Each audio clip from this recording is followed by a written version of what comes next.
Estamos em Lorochete, na casa de João Raposo, um poeta popular. Sr. João, quer-nos explicar como é que foi o princípio da sua vida aqui no Luxemburgo? Olha, a minha vida foi... Em Portugal, a minha empresa, eu até ganhava bem, que era torneio mecânico, mas estava quase a bater no fundo e eu tinha 35 anos e tinha que me decidir. Então decidi-me, tinha cá a família, uma irmã e um cunhado, e trouxeram para aqui, olha, vim trabalhar para um BAUA, que sou um lavrador, onde tive 1 ano e meio. Depois a minha mulher não gostava disto, voltámos outra vez, mas eu gostei do Luxemburgo, voltei. E depois andei nas obras, nos jardins, fiz tudo um bocadinho. Até entrar para uma pizzaria, onde tive também uns 8 meses, 9 meses. E depois entrei na empresa onde estou atualmente, que é a ArcelorMittal, em Bissen, que antigamente era a Arbet, e onde continuo a trabalhar. Foi esse o meu princípio. Até aos dias de hoje, continuo lá a trabalhar. E brevemente, falta-me, direi, 10, 11 meses para a pré-pensão. E depois logo se verá. Sente que a comunidade portuguesa é unida aqui no Lorochete? Eu penso que sim, pois eu já moro aqui há 17 anos e eu não tenho razão de queixa. Dou-me bem com toda a gente e damos-nos todos bem uns com os outros, embora aqui a maioria é pessoal do Norte. Eu, portanto, não sou de Lisboa, nasci em Castelo Branco, na Beira Baixa, a minha mulher é do Alentejo, mas a nossa residência oficial é em Lisboa, porque desde pequeninos que vamos para Lisboa. E aqui de Lisboa há muito pouca gente, mas o resto é do pessoal do Norte, mas felizmente eu acho que temos dado todos bem aqui. Não há problemas absolutamente nenhuns. Sente alguma discriminação por parte dos luxemburgueses? Eu penso que não. Eu até acho que aqui o burgomestre, ou seja, o presidente da Câmara, não é? É impecável.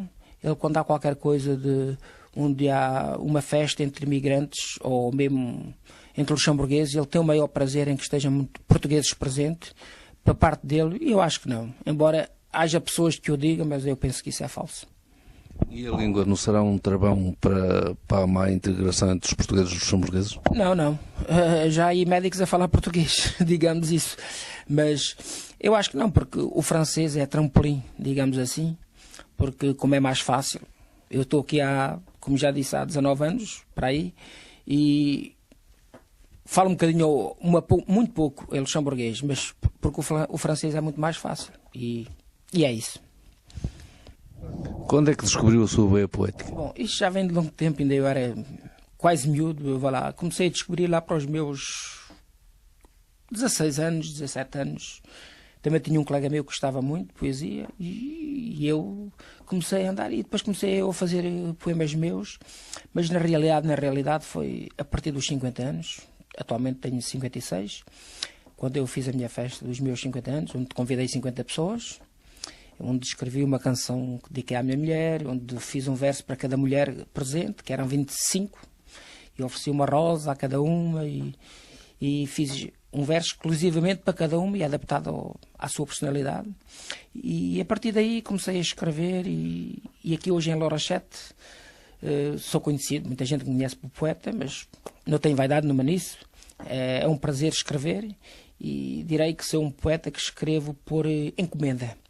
Porque as pessoas sabem que eu escrevo e então vêm-me pedir, quando é um aniversário dos pais, ou casamento, ou qualquer coisa, vêm-me pedir para eu escrever em poesia, dão-me 2 ou 3 pormenores, então eu escrevo em quadros, como por exemplo, está ali um que é o exemplo que escrevi à minha mulher, mas é daquele género que escrevo em poesia para as pessoas.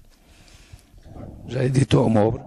Não, nunca pensei nisso por enquanto, mas talvez depois de entrar na pensão aí vá escrever. Já me ofereceram livros virgens, onde os tenho ali, 2 pelo menos, e tenho as gavetas cheias.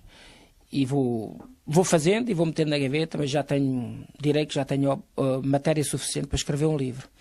Entretenho-me assim, de vez em quando telefono para a rádio, ou envio para a rádio, por exemplo, para a Rádio Latina, já tenho enviado poemas, como por exemplo, quando foi o aniversário do Ari Santos da sua morte, escrevi um poema e enviei, e eles recitaram em direto.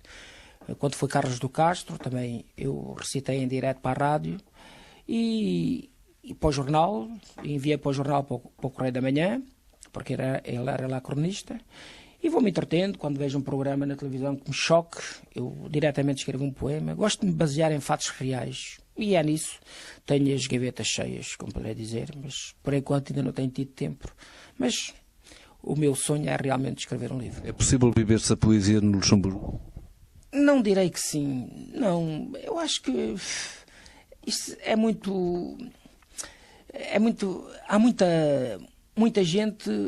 Portanto, eu estive, por exemplo, na Rádio Latina um dia, porque eu escrevi uma canção que eu gosto e um dia alguém a cantará, que já há uma maquete, e até foi à Rádio Latina, portanto, para dizer, gostaria que alguém cantasse aquela canção. E eles disseram, epá, esta canção só realmente Marco Paulo, mas como Marco Paulo não é assim tão fácil, mas temos aí um senhor que é o Carlos Santos, que tem uma boa voz, e ele canta. E ele realmente fez-me uma maquetezita, e é uma bonita canção, que posso dizer, levantar um bocadinho o véu, é sobre Nossa Senhora de Fátima, aqui no Luxemburgo.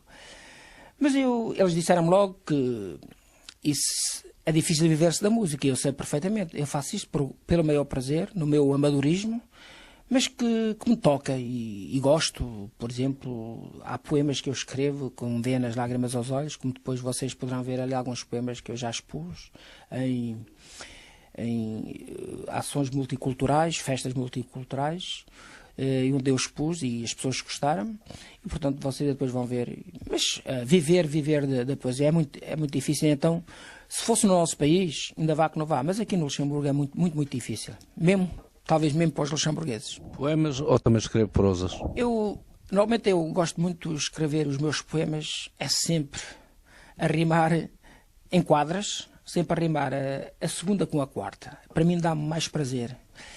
Mas também escrevo crónicas e tenho um poema que escrevi sobre a Madeira, quando caiu aquela tempestade, aquela catástrofe, digamos assim, onde morreram 40 e tal pessoas, e eu escrevi um poema, e foi a primeira vez que, portanto, aquilo até dará para uma canção, qualquer coisa assim, e foi a primeira vez que escrevi com 5, mas que até ficou muito bem.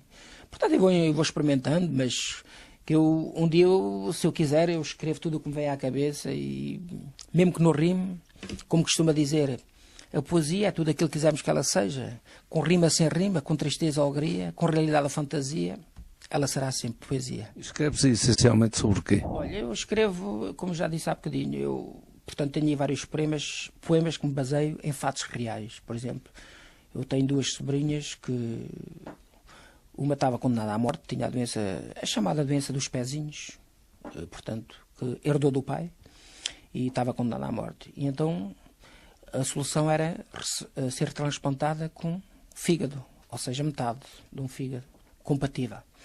A irmã, cheia de coragem, com filhos e marido, 3 filhos, o marido sendo um handicapé, ela arriscou tudo e foi uma coisa fora do vulgar, porque foi na Bélgica, foi uma operação filmada e, portanto, qualquer coisa de invulgar. E então aquilo tocou-me, e então eu fiz um poema baseado nisso, homenagem ao sofrimento e à coragem, que é o título. E depois vocês poderão filmar, se quiserem, tenho ali o quadro escrito. E baseio-me em fatos reais, gosto. Quando vejo uma reportagem na televisão, como por exemplo, uma vez vi uma reportagem de televisão sobre o sem-abrigo, diretamente eu escrevi um poema sobre o sem-abrigo. Há tempos entrei num café em La Rochette, vi um amigo que a mulher o tinha abandonado e deixou-lhe 2 miúdos.